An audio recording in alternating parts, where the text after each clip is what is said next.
क्योंकि बहुत कम समय मिलता है आपके बीच में आने का, जिम्मेदारी ज्यादा है, समय कम है।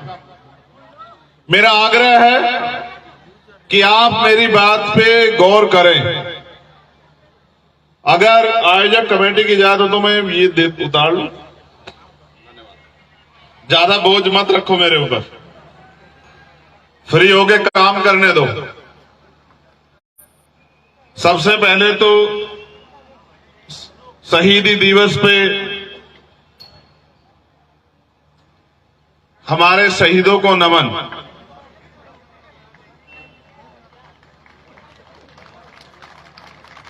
मैं नमन करता हूं उन शहीदों को जिन्होंने हंसते हंसते गुलामी की बेड़ियां काटने के लिए और इस उम्मीद से कि आने वाली पीढ़ियां उनको पढ़ के गुलामी की शहादत को बदल देंगी, ऐसी दृढ़ संकल्प के साथ जिन्होंने फंसते फंसते हंसते हंसते फांसी का फंदा चूम लिया, ऐसे शहीदों को मैं नमन करता हूं। आज ऐतिहासिक दिन है, आज परिवर्तन का दिन। मैं उन पे भी बात करूंगा। उनसे पहले मैं धन्यवाद देता हूं भाई मुकेश चोपड़ा जी को, यहां की पूरी टीम को, हमारे प्रदेश के दोनों प्रभारी सतपाल जी और रविंद्र कुमार भाटी जी को, हमारे भीम आर्मी के प्रभारी भाई अनिल धेनवाल जी को, और जो उनके साथ जो साथी काम कर रहे हैं, राम लखन मीणा जी, सत्यवान जी, जितेंद्र अठवाल जी। लिस्ट के तौर पे एक बहुत बड़ी मेरे पास लिस्ट है।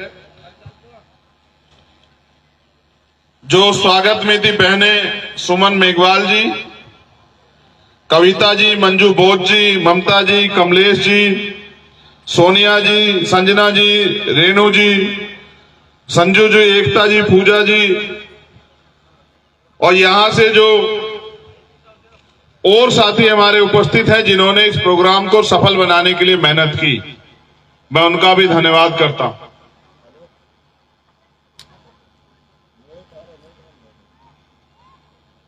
जब मैं आया बहुत धूप थी, मैं सोच रहा था कि भाई मैं तो छांव में बैठ जाऊंगा, हमारे लोग छांव में तो बैठ नहीं पाएंगे, वो धूप में परेशान हो जाएंगे। लेकिन देखो आपके संकल्प के आगे कुदरत को भी जो है मेहरबान होना पड़ा और ऐसा मौसम हो गया। ये आपकी देखो, पहले 2-3 दिन बारिश हो रही थी, तब हमारे लोग इस बात से डर रहे थे ऐसा ना हो कि बारिश हो जाए। फिर धूप आई तो हमारे लोग इस बात से डरने लगे कि धूप होगी, छांव कहां मिलेगी। तो तभी तो मैंने कहा कि आपका अच्छा समय आने वाला। तो मैं सबसे पहले तो जो जिन कमेटी के लोगों ने मुकुट पहना उनका धन्यवाद करता हूं, और मैं ये आग्रह करता हूं कि भाई ये सोने चांदी के मुकुट मेरे लिए नहीं है। इस पैसे को आप अपने मिशन के काम में लगाना। मुझे इस मुकुट का मैंने आपका सम्मान के तौर पे इसको रख लिया। इस पैसे इसको आप रखो, ये आपके काम आएगा। मेरा काम जो है वो समाज की लड़ाई लड़ना है। मैं राजा महाराजा बनना नहीं चाहता, ऐसे शौक भी नहीं रखता हूं। मैं तो एक सिपाही हूं अपने महापुरुषों के आंदोलन का। मैं आपसे बात करूंगा सम्मानित साथियों। अब तुम इसको थोड़ा पीछे, मैं इसको ले लूंगा। बाबू पीछे कर लो, जरा सा पीछे कर दो, फिर मैं इसको लूंगा। मैं जो बात आपसे कह रहा हूं ना, मैं चाहता हूं जब आप मुझसे इतना प्यार करते हैं, धूप में खड़े हैं, मेरी डांट भी सुनते हैं, अपने साधन भी लगाते हैं, अपनी मेहनत की कमाई से एक एक पाई पैसा जोड़ के आते भी हैं, समय भी खर्च करते हैं, तो यार मेरी बात पे गौर भी क्या करो। अगर आप मेरी बात के पीछे नहीं खड़े होंगे तो हम इस प्रदेश में ताकतवर कभी नहीं हो सकते। जब आप मेरी बात के पीछे खड़े होंगे, मेरे बताए गए रास्ते पे चलोगे, तो मैं गारंटी से कहता हूं, आज आप मुझसे लिखवा के रख लो कि अगले 6 महीने बाद आप इस प्रदेश में जब विधानसभा का चुनाव खत्म होगा, इतने ताकतवर हो जाओगे कि आपकी बांधी बंधेगी और खोली खुलेगी। इस बात को मेरी याद रखना आप लोग। मैं आपको इतिहास की तरफ ले चलता हूं, क्योंकि आज शहीदी दिवस है, तो मैं आपको इतिहास की तरफ लेके चलूंगा। यहां हमारी बहन बैठी है प्रिया, उसमें भी हम लोग बात करेंगे। देखो 14 अगस्त 1947 में हम लोग बात कर रहे हैं। देश अंग्रेजों के अधीन था। अंग्रेजों के संविधान से हम लोग, अंग्रेजों की न्यायपालिका प्रक्रिया से हम लोग, अंग्रेजों की शिक्षा प्रक्रिया से हम लोग जो हैं प्रभावित थे। 14 अगस्त को जो हमारे हालात थे, एक दिन बाद जब आजादी मिली 15 अगस्त 1947 को भी बिल्कुल झुके तू थे। इस बात को जरा गौर से समझो। जो गरीब था 14 तारीख को, वो 15 तारीख को भी गरीब था। 14 तारीख को जिसके पास जमीन नहीं थी, 15 तारीख को उसके पास जमीन नहीं थी। 14 तारीख को जिनके पास उद्योग नहीं था, 15 तारीख को उनके पास उद्योग नहीं था। 14 तारीख को जिनके पास पैसे नहीं थे, 15 तारीख को भी उनके पास पैसे नहीं थे। पावर अंग्रेजों से ट्रांसफर होकर इस देश में जिन लोगों के पास जो अंतरिम सरकार बनी, पंडित जवाहरलाल नेहरू के नेतृत्व में पावर उनके पास चली गई और उन्होंने वादा किया कि हम भारतीय संविधान जो बाबा साहब अम्बेडकर के नेतृत्व में बना, उसमें जो उसके जो उद्देश्य हैं उनको हम इस अंतरिम सरकार के जरिए लागू करेंगे, क्योंकि एक दिन में परिवर्तन नहीं होगा। मेरी बात पे गौर करना, ये बहुत अहम बात है, हमारे नौजवान साथियों को समझनी है, क्योंकि उनको समाज का नेतृत्व करना है। उनको सिर्फ जय भीम के नारे नहीं लगाने हैं, उनको सिर्फ मूर्तियों पे पैर नहीं छूने, माला नहीं चढ़ानी है। अगर उन्हें इस देश में अपने पैरों पे खड़ा होना है तो उन्हें इस बात को अमल में लाना पड़ेगा कि आपकी तरक्की कैसे होगी। 14 तारीख को जो जिस हालात में था, 15 तारीख को भी उस हालात में था, 16 तारीख को भी उस हालात में था। अगर हमारी जिंदगी में परिवर्तन होना था तो वो बाबा साहब अम्बेडकर द्वारा लिखित संविधान में जो हमारे लिए अवसर पैदा हुए उससे होना था।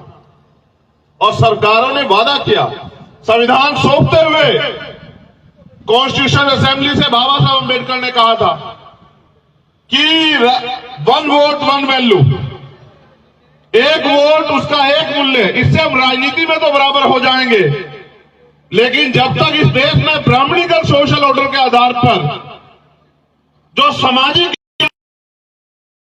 जातियों का भेदभाव है, जातिगत शोषण है, जातिगत अन्याय है, जब तक सामाजिक गैर बराबरी और आर्थिक गैर बराबरी कि एक इतना बड़ा कि उसको छुआ ना जाए और एक इतना छोटा जिसको कोई छूना ना चाहता हो, एक की जेब में 1 रुपया नहीं और एक की जेब में करोड़ों रुपए प्रावधान किया। मैं धन्यवाद देता हूं विश्व रत्न डॉक्टर बाबा साहब अम्बेडकर को, हमारे रहबर, हमारे मसीहा को, जिसने अपना परिवार छोड़ के अपने समाज के बारे में, देश की करोड़ों महिलाओं के बारे में, गरीबों शोषितों के बारे में सोचा। उनसे पहले भी यह प्रक्रिया महामानव तथागत बुद्ध, संत श्रोमणी सतगुरु रविदास, भगवान वाल्मीकि, गुरु नानक देव, संत कबीर, गुरु घासीदास के नेतृत्व में चली आई सामाजिक परिवर्तन की। फिर राष्ट्रपिता ज्योतिबा फूले, साहू जी महाराज, पहले रामास्वामी नायकर, पहले लल्लू यादव, संत गाडगे जी महाराज, नारायणा गुरु, उनके नेतृत्व में भी ये परिवर्तन के आंदोलन चले। उनके जाने के बाद बाबा साहब अम्बेडकर ने मोर्चा संभाला। उनके समकालिक सर छोटू राम, उनके बाद की कड़ी में चौधरी चरण सिंह, मामला रामचंद्र वर्मा, जननायक कपूरी ठाकुर, बाबू जगदेव प्रसाद कुशवाहा, ऐसे रहबर जिन्होंने अपना पेट काट के अपने खून से इस आंदोलन को सींचा। आज उन सबको नमन करने की जरूरत है, लेकिन उनको पूजने की जरूरत नहीं। हम सबसे बड़ा धोखा ये करते हैं, हम महापुरुषों को नमन करने के बजाय, उनके रास्ते पर चलने के बजाय उनको पूजने का काम करते हैं। जब जब हम महापुरुषों को पूजेंगे, हम उनके महापुरुषों के दिखाए रास्ते पर चलेंगे, उस दिन इस देश में हमारी गुलामी, चाहे सामाजिक, अम्बेडकर ने वोट का अधिकार हमें दिया, भी राजी नहीं था तो लगान देते हैं। बाबा साहब अम्बेडकर इस बात पर अड़े रहे कि लोकतंत्र तब पूरा होगा जब अंतिम व्यक्ति को भी वोट देने का अधिकार मिले। अंतिम व्यक्ति को वोट देने का अधिकार मिले, इस बात के साथ उन्होंने जो है लगातार पिटवा दो। चलो गौर करो, अभी देखना वेखना है या फिर अपनी बात रखूं?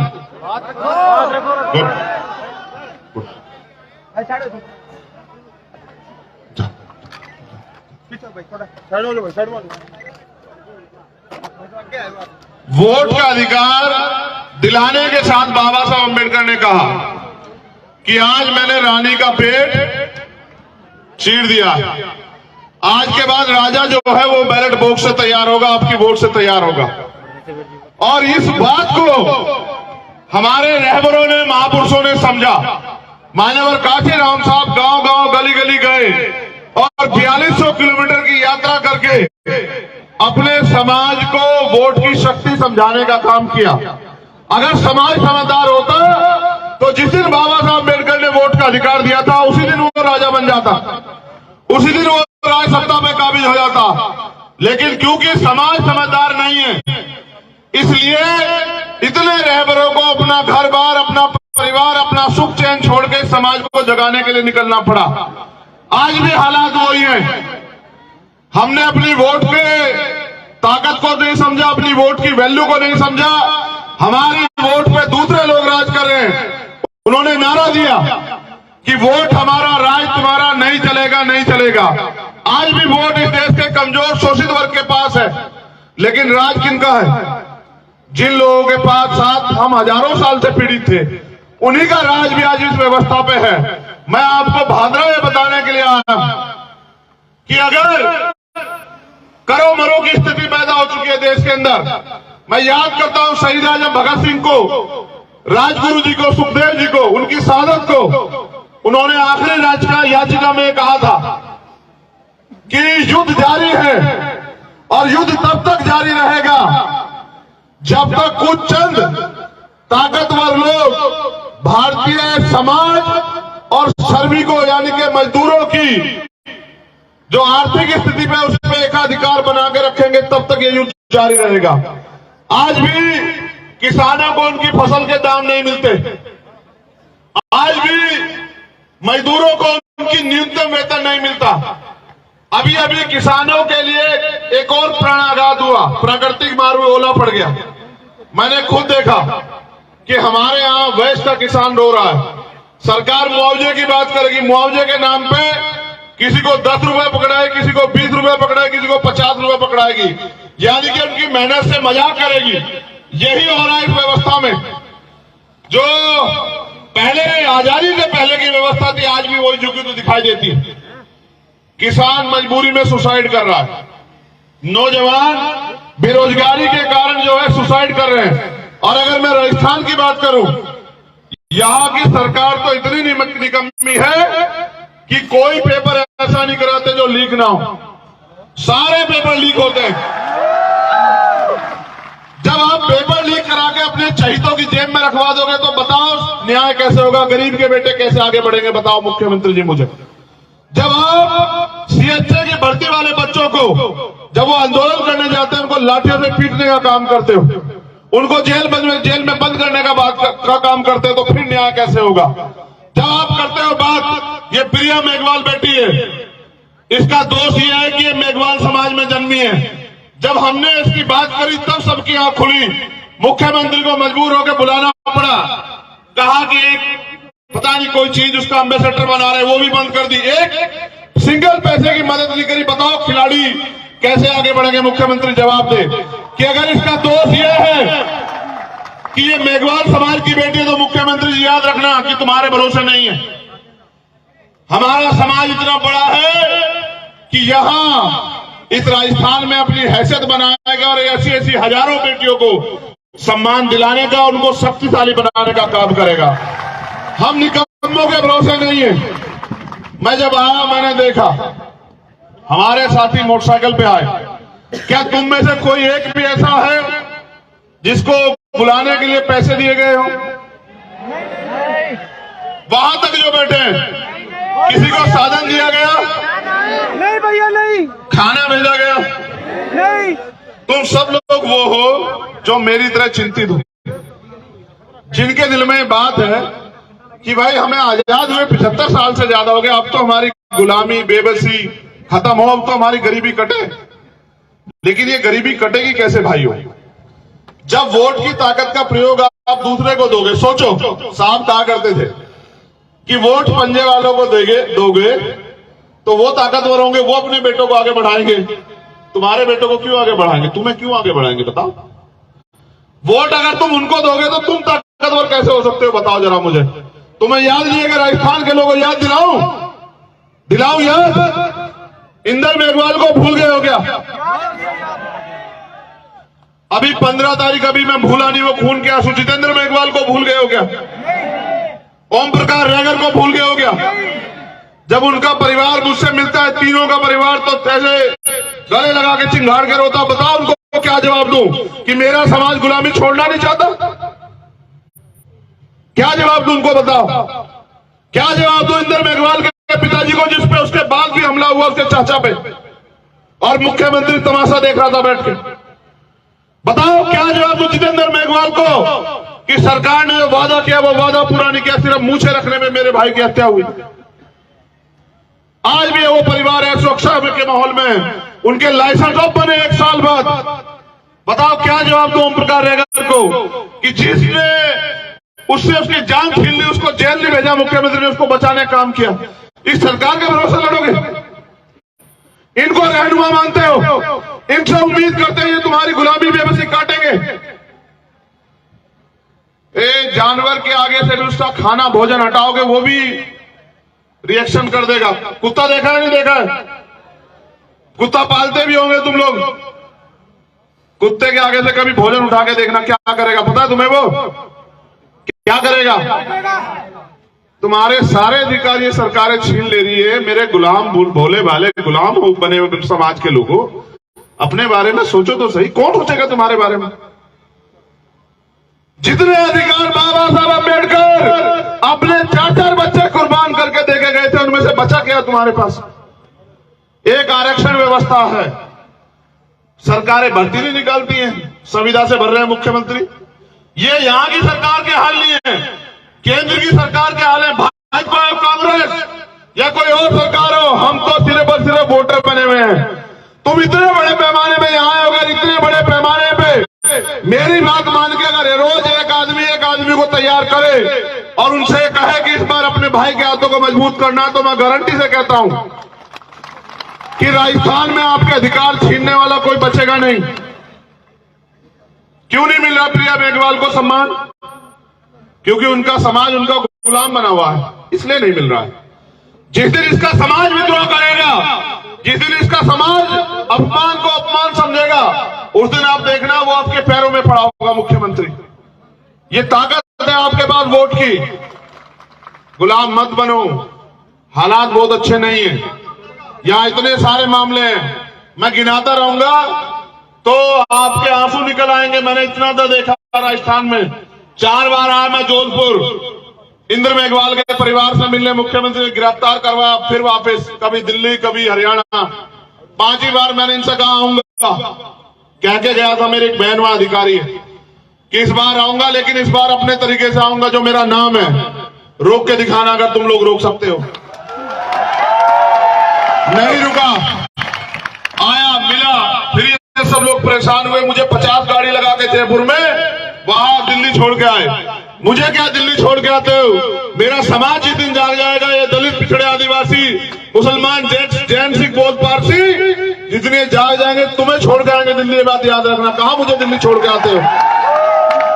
मैं तो आपसे बताने आया हूं, एक लिस्ट है मेरे पास, देना जी।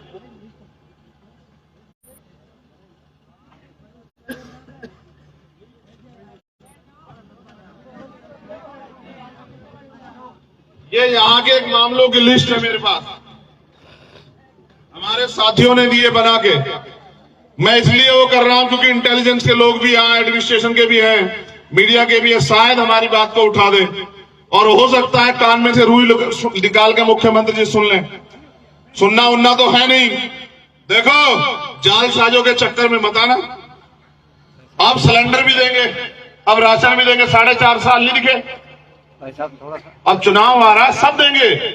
अब आपके पैर भी धोएंगे, आपके पैर भी पकड़ेंगे, आपके जूतों के फीते भी बांधेंगे, क्योंकि अब आपकी जो सबसे बड़ी ताकतवर, जो करोड़ों रुपए से ताकतवर है, आपकी वोट, वो छीननी है ना आपसे, उसको चुराना है ना, उसको लूटना है ना। उसको लूट के अपनी ताकत बना के आपकी खाल भी उतारेंगे 5 साल। ये भी इसके लिए भी तैयार रहना मेरे लोगों। अगर इस बार गलती करोगे, इनके भरोसे रहोगे, तो अगली 5 साल जो खाल उतरेगी उसके जिम्मेदार भी आप लोगों के, मुझसे मत कहना। मैं तो आपको रास्ता दिखा सकता हूं। मुझे बाबा साहब अंबेडकर ने अकेले को नहीं समझाया, किताबों में आपको भी समझाया। मैंने उनको जीते जी नहीं देखा, मेरी उम्र उनसे बहुत कम है, मैंने उनको किताबों में देखा, क्योंकि उन्होंने मुझसे कहा, मैं समझता हूं स्पेशल मुझसे कहा कि पॉलिटिक्स इज द मास्टर की, राजनीतिक सत्ता वो चाबी है जो आपकी सारी परेशानियों का हल कर सकती है। ये भी कहा कि राजनीति में हिस्सेदारी न करने का सबसे बड़ा नुकसान ये है कि अयोग्य लोग आपके ऊपर शासन करेंगे। आप ये बताओ, ये मुकेश गरीब का बेटा यहां से आगे क्यों नहीं बढ़ सकता? आप बताओ मुझे, क्या इसमें कोई कमी है पैसे वाला ना होने के अलावा? बताओ, ये गरीब का बेटा आगे बढ़ सकता है नहीं बढ़ सकता? बताओ, हाथ उठा के बताओ, ऐसे नहीं चलेगा। बढ़ सकता है नहीं बढ़ सकता है?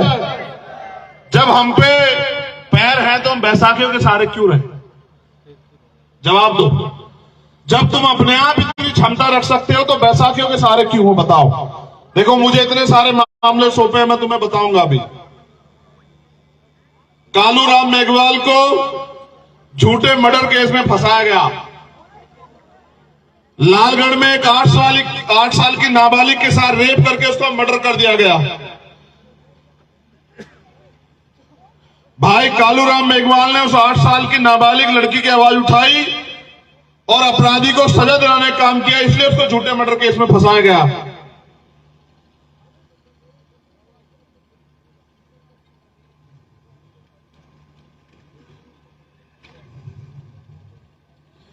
किसानों की कुछ समस्याएं गौर करना, मीडिया के साथी भी यहां हैं। अमर सिंह ब्रांच और सिद्धमुख ब्रांच, अमर सिंह ब्रांच के लगभग टेल किसानों को कभी पूरा पानी नहीं मिलता, जिससे टेल के किसान हर रोज धरने प्रदर्शन करते रहते हैं, लेकिन सरकार को ये दिखाई नहीं देता। सिद्धमुख ब्रांच के किसानों को ना तो बाराबंदी हुई, ना ही सिद्धमुख ब्रांच के किसानों को पूरा पानी मिलता है। बीमा पॉलिसी में किसानों के साथ लूट हो रही है। सरकार बीमा कंपनियों के साथ मिलकर सभी किसानों से प्रीमियम काटती है, लेकिन फसल खराब होने के बाद लगातार किसानों के साथ धोखेबाजी कर रही। पिछले 2-3 साल से यूरिया खाद और डीएपी खाद के लिए किसान दर भटकने को मजबूर हो रहा है। राजस्थान में रिजर्वेशन और बेरोजगार युवाओं के संबंध में SC, ST, OBC के विभिन्न सरकारी विभागों में खाली पड़े जो पद हैं, बैकलॉग है, उसको सरकार पूरा करे। हो सकता है घोषणा कर दे मुख्यमंत्री, पूरा नहीं कर सकते। इतने अच्छे होते तो 4 साल में बहुत नौकरियां देते हमारे लोगों को। राजस्थान न्यायिक सेवा और प्रशासनिक भर्ती में इंटरव्यू आधारित भेदभाव को समाप्त करें। पारदर्शी तरीके से चयन प्रक्रिया बनाई जाए। संविदा प्रथा को समाप्त करके स्थायी नियुक्ति प्रदान की जाए। जलदाय विभाग में बहुत सी कम भर्तियां निकली है, पिछले सालों से इन भर्तियों को निकालकर भर्ती की जाए। आजकल सरकारी नौकरियां बहुत ही कम होती जा रही है, इसलिए प्राइवेट सेक्टर में भी SC, ST, OBC को उचित प्रतिनिधित्व प्रदान किया जाए। ये इनकी मांग है, मैं इसके सहमत में नहीं हूं। मैं तो कहता हूं जितना प्राइवेट सेक्टर है उसको सरकारी कर दो और उसमें SC, ST, OBC के बच्चों को आरक्षण दो, उनको आगे आने दो, उनको नौकरियां करने दो, उनको पैसे वाला बनने दो। हमारे हनुमानगढ़ जिले में और आसपास के जिलों में ITI के सभी ग्रेड में लगभग 50% युवाओं को डिप्लोमा कर रखा है, लेकिन युवाओं का भविष्य गर्त में। भादरा के गेहूं में कुछ असामाजिक तत्व द्वारा बाबा साहब की मूर्ति विरोध करना, जाटान गांव में बाबा साहब चौक पे काली पोतना है, बीती रात का मामला है। धन्यवाद। अब मेरी बात पे गौर करो। धूप निकली है, तुम्हारे जीवन में भी उजाला आएगा। ये धूप इसलिए निकली, इससे घबराओ मत। देखो, सरकारें चुनाव से पहले कितने मांग पत्र देती हैं, कितनी घोषणाएं करती हैं, क्या उसको कभी पूरा करती हैं? करती है नहीं करती है? आवाज कम क्यों हो रही है? रोटी नहीं, जोर लगा के आवाज दो। नहीं करती है, हर बार आपको ठगती है। आप लोग ठगे जाते हो, कितनी बार ठगे जाओगे भाई? इस 75 साल में ठगने के अलावा सरकारों ने कुछ किया है क्या? मैंने मध्य प्रदेश को 12 फरवरी में एक रैली की थी। मैंने वहां उस दिन अपने लोगों से कहा, आज आपसे भी कह रहा हूं, अपने जिले की मांगों का एक पत्र बनाओ और वो मांग का पत्र मुझे सौंपो और आपकी एक एक मांग चुनाव खत्म होने के एक दिन बाद जिस दिन आपकी सरकार बनेगी उस एक एक मांग को पूरी करके देने की जिम्मेदारी मैं आपसे लेता हूं। मैं झूठ नहीं बोलता हूं। मैं किसान भाइयों से भी कह रहा हूं कि उनके साथ भी जो अन्याय हो रहा है, उन्होंने 75 साल से में भरोसा किया, क्यों पड़े उनके चक्कर में? ये आपसे वोट लेते हैं, आपको भूल जाते हैं, क्यों इनके चक्कर में हो? इनको बदलो और नई पीढ़ी को मौका दो। यहां मुस्लिम समाज के भाई भी हमारे हैं, वो अभी मुझसे कह रहे थे साहब हमारे साथ अन्याय हो रहा है। मैंने एक घटना बहुत दुर्दांत देखी कि राजस्थान से 2 नासिर और जुनैद को फर्जी गोरक्षक उठा ले जाते हैं। पुलिस की मौजूदगी में, सरकार की मौजूदगी में इनके आंख के नीचे उठा ले जाते हैं, उनको पीटते हैं, इतना पीटते हैं कि वो मरना हालात हो जाते हैं, फिर उनको जिंदा जला देते हैं। ये आजाद भारत है। कहां आजाद है देश के अल्पसंख्यक समाज के लोग? उनसे भी कह रहा हूं, करौली में दंगा हुआ, आप रोते रहते हो कि फलानी पार्टी की सरकार में दंगे होते हैं, इनकी में भी हुआ। इनके भरोसे रहोगे तो जो मैंने घटनाएं गिनाई उनके जिम्मेदार आप हो या नहीं हो बताओ। अगर आपने इन पे भरोसा न किया होता, 2 अप्रैल के मुकदमे वापस लिए सरकार ने? लिए नहीं लिए बताओ? तो इनके भरोसे रहोगे क्या आप लोग? इसलिए आपसे कहने आया हूं, जरूरी नहीं, जिंदगी का कोई पता नहीं है कब जीवन का आखिरी पल हो, लेकिन जिस तरह से हमारे शहीद आजम और उनके साथी जिए उसी तरह से जीना है। अगर कल की मौत आती आज आ जाए, लेकिन स्वाभिमान, सम्मान और आपके अधिकारों से समझौता बिल्कुल नहीं होगा, किसी कीमत पे नहीं होगा। और जो गुलामी, बेबसी, गरीबी, लाचारी, अन्याय, अत्याचार के साथ आप जीवन जी रहे हो, उसका और ये खात्मा आपकी वोट की शक्ति से हो सकता है। साहब कहते थे जिस कौम को मुफ्त के खाने की आदत हो जाती है वो कौम कभी तरक्की नहीं कर सकती। आपको अपनी लड़ाई अपने कंधों, अपने पैरों पे लड़नी पड़ेगी। भेड़ बकरी की तरह मत करो। तुम समाज के योद्धा हो, तुम्हारी गुर्राहट होनी चाहिए, भेड़ बकरी की तरह मैं नहीं होनी चाहिए।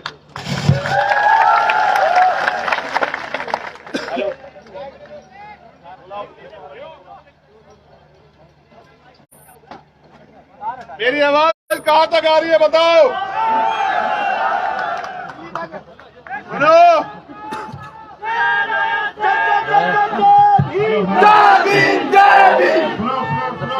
एक मिनट, शेर भी जानवर होता है, मैं इंसान हूं, इंसानों के दुख दर्द को समझता हूं, गरीब का बेटा हूं। मैं तुम्हें अपने बारे में कह रहा हूं, अगर हमारा दल संपन्न होता तो आज मेरे भाई जमीन पे नहीं बैठे होते, मेरी बात को याद रखना। अगर हमारा दल संपन्न होता तो यहाँ टेंट लगा होता पूरा बड़ा, एसी लगे होते उसमें कि तुम्हें गर्मी ना लगे, और बढ़िया कुर्सी बिछी होती। हम यहाँ जमीन पे क्यों बैठे हैं? क्योंकि हमें जमीन की लड़ाई जमीन से लड़नी है। अभी हमें अपनी लड़ाई जमीन पे लड़नी है। कल समय बदलेगा, आपके लिए भी साधन और अवसर तैयार होंगे, लेकिन कब होंगे? जब राजनीतिक शक्ति आपके पास आएगी। जब बाबा साहब ने आपको कहा कि वोट के जरिए आप अपनी गुलामी की बेड़ियां काट सकते हो, तो क्यों नहीं काट रहे हो बताओ?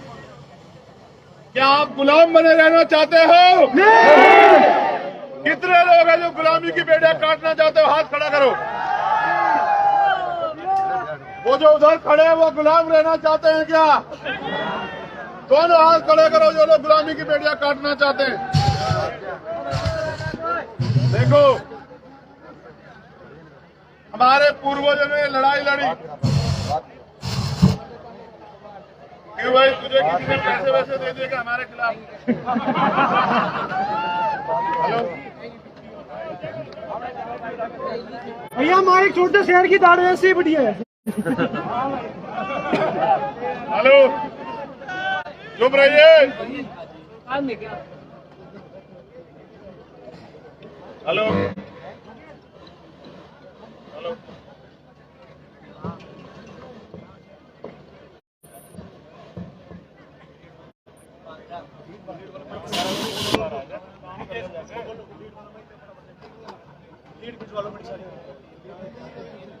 हेलो, उसे छोड़ दो, इधर देखो। यहाँ के अधिकारी भी मना कर रहे थे कि हम लाउड स्पीकर की परमिशन नहीं देंगे। कहा उन्होंने हमारे साथियों से, चिंता मत करो, ये परमिशन देने दिलाने का अधिकार भी तुमसे ले लेंगे, चिंता मत करो, कुछ 6 महीने की बात रह गई है। मालिक कभी परमिशन नहीं मांगते हैं। टीम आर्मी के लोगों ने कभी परमिशन नहीं मांगी। अब तो हमने थोड़ा सा सिस्टम में आने का प्रयास किया है, क्योंकि अगर इस गंदगी को साफ करना है तो इस नाले में उतरना पड़ेगा। हम राजनीति में पैसा कमाने नहीं आए, हम राजनीति में पावर कमाने नहीं आए, हम राजनीति में इसलिए नहीं आए कि हमें बंगले बनाने हैं, हम राजनीति में इसलिए नहीं आए कि हमें महल बनाने हैं, जमीनें खरीदनी है। हम राजनीति में इसलिए आए क्योंकि हमारे लोग राजनीति का शिकार हो रहे हैं। जिस राजनीति के बल पे, जिस वोट के बल पे उनको इस देश में हुकूमत करनी थी, वोट होने के बावजूद भी वो कीड़े मकोड़ों की जिंदगी जीने के लिए मजबूर हैं। ये गुलामी हम लोग नहीं देख सकते हैं। और जब हमारी सरकार होगी तो साउंड खराब नहीं होगा। ये बताओ, आज भी बहन बेटियों के साथ अन्याय अत्याचार होता है। आप नौजवान हो, बताओ आपको दर्द होता है नहीं होता है? बताओ। होता है। उसको रोकने का उपाय क्या है आपके पास? बताओ। अधिकार। जब तक आप अपनी ताकत नहीं बनाओगे, हर होने वाले अन्याय के जिम्मेदार आप खुद हो। जिस दिन आप अपनी ताकत बनाओगे, किसी की माँ ने दूध नहीं पिलाया कि आपके समाज पे अत्याचार कर दे। मेरी बात को याद रखें। मैं माओ से भी कहना चाहता हूँ, वो राशन बांटने आएंगे आपकी वोट को लूटने के लिए। राशन की परवाह मत करना। हमने 75 साल अपने पैरों से, अपने हाथों से, अपने शरीर को बहा के अपना पेट भरा है। हम यहाँ उनके राशन के भरोसे नहीं। जब हम शासन करना चाहते हैं तो राशन पे वोट नहीं देनी है, ये भी आप लोग याद रखना। राशन तो हम देंगे, राशन भी देंगे, सुशासन भी देंगे। राजस्थान में एक ऐसा माहौल भी देंगे कि बहन बेटियां स्वाभिमान सम्मान से आगे बढ़े, और ऐसा माहौल भी देंगे। लेकिन उसके लिए मुझे आपके साथ की जरूरत है। मैं आपसे साथ मांगने आया हूँ। हेलो, फुल स्पॉट है। हेलो भैया छोड़ दो इसको। ये जब तक कांग्रेस बीजेपी की सरकार रहेगी ऐसे माइक होंगे। अपनी सरकार लो। हेलो, सुनो मेरी बात। मैं आपसे भी कह रहा हूँ, माँ बहनों दोबारा सुन लो। आपके घर आया कोई कि मैं पैसे वाला हूं, आपकी जिंदगी बदलना चाहता हूं, ईमानदारी से बताना। आपके बच्चों की फीस की जरूरत पड़ी होगी, आपको आया आपके कोई घर की मदद करने? आपको खाने पकाने के सामान की जरूरत पड़ी, कोई आया? आपको इलाज के लिए पैसों की जरूरत पड़ी होगी, कोई आया? मुझसे सुनो, मैं जो कहना चाहता हूं, मैंने अपने पिता को अपने हाथों में दम तोड़ते देखा है, क्योंकि मेरे पास इलाज कराने के पैसे नहीं थे। अमीरों के बच्चों का इलाज प्राइवेट हॉस्पिटल में होता है और गरीबों के बच्चे सरकारी अस्पताल के बाहर मरते हैं। मैंने अपने पिता को खोया, उस दिन ये तय किया था कि किसी गरीब को इलाज, पैसे कमी कारण, इलाज के कारण नहीं मरने दूंगा। लेकिन अभी नाकामयाब हूं, क्योंकि आप लोग मेरा साथ नहीं दे रहे हो। आप मेरा साथ दो। मैं आपको कह रहा हूं, ना कोई गरीब इलाज के कमी कारण मरेगा, ना किसी बच्चे के सपने से कुचले जाएंगे कि उसकी जेब में पैसे ना हो। ताकत बनाओ, चाहे विदेश में जाके पढ़ना, चाहे यहाँ पढ़ना, चाहे रोजगार करना, चाहे खेती करना, हर चीज की गारंटी आपको अपना दल देगा। फैसला आपको करना है। निकम्मों के भरोसे रहना है या अपने दल को ताकत देनी है। जरूरी नहीं मैं हैदराबाद में आऊं, आज ही कह के जा रहा हूं, आपका असल खून हो, आपकी नजरें नहीं झुकने दूंगा। अगर आपने साथ दिया, मेरी बात को याद रखना। दोनों हाथ उठा के बताओ, मेरी मदद करोगे नहीं करोगे? बताओ। जिसके दिल में भरोसा ना हो मत उठाओ। अगर आप मेरे काम से सहमत हैं, सहमत है, टीम आर्मी के हमारे साथियों की मेहनत से सहमत है, सहमत है, अगर आप आजाद समाज पार्टी के लोगों के संघर्ष से सहमत हैं, सहमत अगर आप गुलाबी की बेटियां काटना चाहते हो तो दोनों हाथ बढ़ा के मेरे साथ कहो अरे चंद्रशेखर आजाद ही कि हम आपके साथ हैं। मेरे बात आपकी कम है। कहो हम आपके साथ हैं। कहो हम आपके साथ हैं। अब मेरी बात पे गौर करो।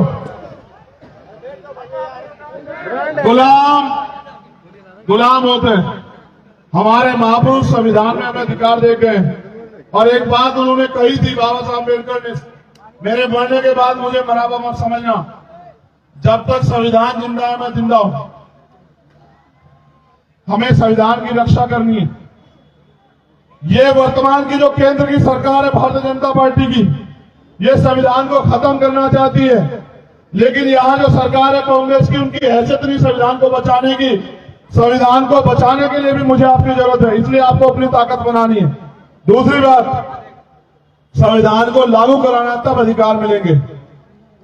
हमें संविधान की रक्षा भी करनी है, उसको लागू भी कराना है और अपने लिए हक अधिकार भी इकट्ठा करने हैं और इस देश में स्वाभिमान सम्मान के साथ जीना। मैं धन्यवाद देता हूं उन सब साथियों का जिन्होंने आयोजन किया, पूरी आयोजक कमेटी का। जितना मैं इनका सम्मान करता हूं इतना आपका भी करता हूं, जो लोग पूरी धूप में मेरे लिए बैठे हैं। मेरे खून के कतरे की जरूरत भी आपको पड़े, आखिरी कतरे की भी, तो आपके लिए निछावर, कभी पीछे मुड़ के नहीं देखने दूंगा। लेकिन पूरे देश में लड़ाई चल रही है। हम एक दिन जयपुर भी जाएंगे, जैसे भोपाल गए थे। मैं आपको न्योता भेजूंगा और बुलाऊंगा, आप आना, ये बताने के लिए सरकार को कि अब हम सोए हुए नहीं, अब हम गुमराह नहीं, अब हम अपने पैरों पर खड़ा होना चाहते हैं। मैं यहां एडमिनिस्ट्रेशन के लोग हैं उनसे भी कह रहा हूं, पुलिस के लोग, आपकी ड्यूटी है कि अन्याय अत्याचार ना हो, अगर हो जाए तो न्याय मिले। अगर आप सरकार के इशारे पे मेरे निर्दोष लोगों को बंद करोगे तो याद रखना सरकार बदलेगी, नौकरी आपको यही करना है, इसी प्रदेश में। हम इतिहास हमने तब भी नहीं भूला जब हम इस देश में अधिकारों के विहीन थे, और आज भी नहीं भूल रहे तो आपको भी नहीं भूलेंगे। आप संवैधानिक दायरे में काम करो, आप भी किसान के मेरे को बैठे आपका सम्मान करेंगे। लेकिन अगर सरकार के इशारे पे हमारे कार्यकर्ताओं को परेशान करोगे तो याद रखना, जिस दिन हमें अवसर मिलेगा सबसे पहले आपका विशेष ख्याल रखा जाएगा, इस बात को याद रखना।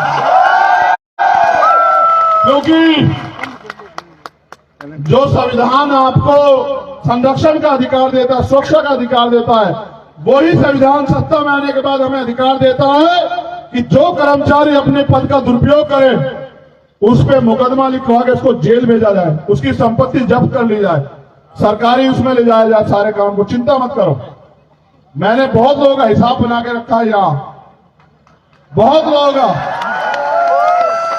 वो अधिकारी भी इस बात को जानते हैं कि ये छोड़ने वालों में से नहीं है, इसलिए वो भी पूरे प्रयास में लगे हुए हैं कि ये इतना ताकतवर ना हो। उनके और मेरे बीच में सबसे बड़ी कड़ी आप हमारा साथ देके ताकत देना और आगे बढ़ने के लिए हिम्मत देना और फिर इस लड़ाई को आगे बढ़ते देखना। बहुत बहुत धन्यवाद। जय भीम, जय भारत, जय मंगल, जय संविधान, जय जोहर। आप सभी के लिए मंगल कामनाएं। और क्योंकि आज शहीदी दिवस है, उनको भी याद करते हैं कि बहुत खुशनसीब होता है वो लहू जो देश के काम आता है। बहुत आओ झुककर नमन करें उनको, आओ झुककर नमन करें उनको। बहुत कम के हिस्से में ये मकाम आता है और बहुत खुशनसीब होता है वो लहू जो इस देश के काम आता है। हमारे शहीदों को नमन। उन्होंने सपने देखे थे कि जब देश आजाद होगा तो देश में रहने वाले लोग भी आजाद होंगे। उनके सपनों का भारत अभी नहीं बना। स्पेशली शहीद आजम सरदार भगत सिंह के सपनों का भारत नहीं बना, वो भी बनाना है। उस भारत को बनाना है, उसके लिए संघर्ष करेंगे। तो इसलिए धन्यवाद। सरफरोशी की तमन्ना अब हमारे दिल में है, देखना है जोर कितना बाजुए कातिल में है, और वक्त आने दे बता देंगे तुझे है आसमां, हम अभी से क्या बताएं क्या हमारे दिल में। बहुत बहुत धन्यवाद। जय भीम, जय भारत।